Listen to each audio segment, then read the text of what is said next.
అందరికీ happy new year. అందరూ బాగుండాలి, అందులో మా కుటుంబం ఉండాలి అని ఆ దేవుడిని మనస్ఫూర్తిగా కోరుకుంటున్నాను. ఇక మార్నింగ్ టైం వచ్చేసి 6:30 కాదు 7:30 to 8 అలా అవుతుంది. ఆ టైం చూడండి మంచు ఏ రకంగా ఉందో. ఆ మంచుకి మేమైతే 8:30, 9 వరకు బయటికి రావట్లేదు. మార్నింగే పిల్లలకి స్కూల్ ఉన్న టైం కదా, ఇంకా తప్పట్లేదు, వాళ్ళు స్కూల్కి వెళ్ళాలి కాబట్టి ఖచ్చితంగా 7కి అయితే లెగుస్తున్నాంలేండి.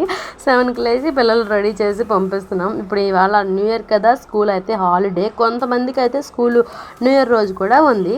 ఇక ఆ రోజు అయితే ఇంకా మార్నింగే లేచి ఇంకా వేణుగడికి స్కూల్ ఉన్నా సరే వద్దులే, అన్నయ్యకి స్కూల్ లేదు కదా, నువ్వు కూడా ఆగిపోరా అంటే వాడు కూడా ఆగిపోయాడు అనమాట.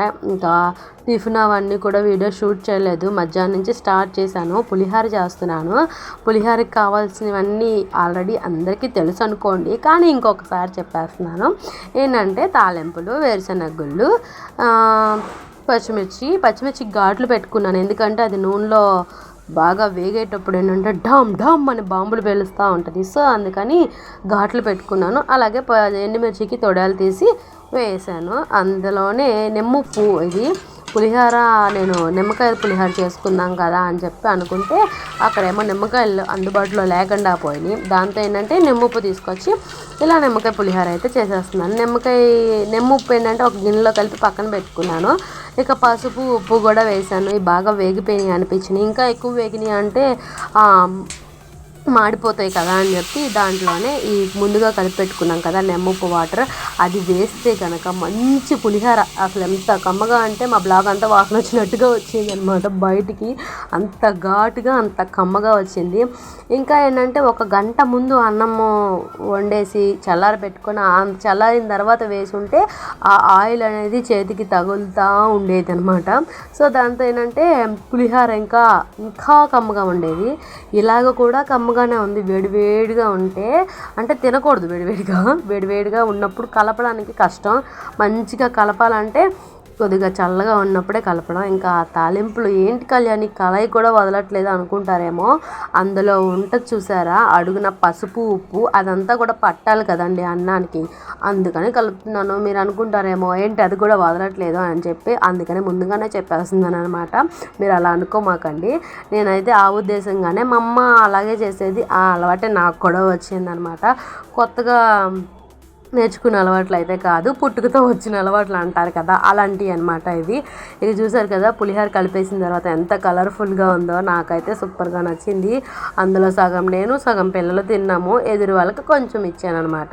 సో ఈరోజు రాజు బర్త్డే అవడం కదా, దాంతో ఏంటంటే నైట్ 12 వరకు ఉండి వాడికి విష్ చేసేసి వెంకీ నేను కూడా పిల్లలు కూడా ఆ టైంకి నిద్రపోయాం. మార్నింగ్ కొంచెం లేట్గా లేచిన తర్వాత టిఫిన్ వగైరా పిల్లలకు పెట్టాను. ఇంతలో ఒక బ్యాడ్ న్యూస్ తెలిసింది. అంటే మాకు తెలిసిన వాళ్ళకు ఒకరు చనిపోయారు అంటే అక్కడికి నేనే వెళ్ళవలసి వచ్చి, ఇంకా వెంకికి కుదరదు కదా, నేనే వెళ్ళి వచ్చాను. వచ్చిన తర్వాత ఏంటంటే పిల్లలు అందరూ సెలబ్రేషన్ చేసుకుంటూ ఉంటారు న్యూ ఇయర్. కాకపోతే రాజు గడిది బర్త్డే సెలబ్రేషన్ కూడా ఉంది కదా, దాంతో ఏంటంటే వాడు ఎందుకో డల్గా ఉన్నట్టు అనిపించింది.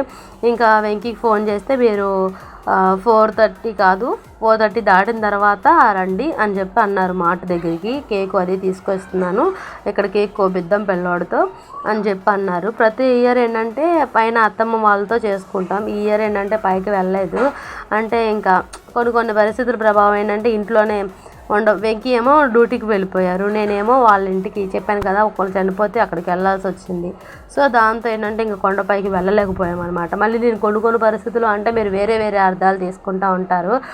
అందరూ కాకపోయినా కొందరు ఉంటారు కదా, ఎవరో ఒకరు ఏదో అంటారు కదా, అన్నంలో ఒక చిన్న పురుగు లాంటి వాళ్ళ గురించి వాళ్ళకి క్లారిఫై ఇవ్వడానికి చెప్పాను నేను. ఎందుకంటే చూసేవాళ్ళు బాగానే ఉంటారు, పడే వాళ్ళకి తెలిసిద్ది ఆ బాధ. కొందరు ఏంటంటే కొంతమంది కుళ్ళిపోతులు ఉంటారు కదా, ఎవరైనా బాగుంటే చూడలేక వారవలేక వాళ్ళకి గొడవలు పెట్టేసి వాళ్ళు దూరం చేయాలని చూస్తూ ఉంటారు కదా. అలాంటి వాళ్ళు ఎక్కడ లేకుండా అయితే పోలేరు, ఎవరి పాపాన్ని వాళ్ళే పోతారు. దేవుడు ఎవరిని క్షమించాలో ఎవరికి శిక్ష వేయాలో వాళ్ళకి శిక్ష వేస్తూ ఉంటాడు. ఇక అలాగేంటంటే మాట దగ్గర తీసుకెళ్ళాను పిల్లల్ని. తీసుకెళ్ళాక అక్కడైతే కేక్ కోపించాం. అక్కడ ఏంటంటే ఒక మంచి పాట పాడారు అనమాట. ఏంటంటే వీడి పేరు ఎవరికి తెలియదు. మాటు దగ్గరికి వీళ్ళని నాకు తెలిసి నేను ఫస్ట్ టైం తీసుకెళ్ళాను వీళ్ళని.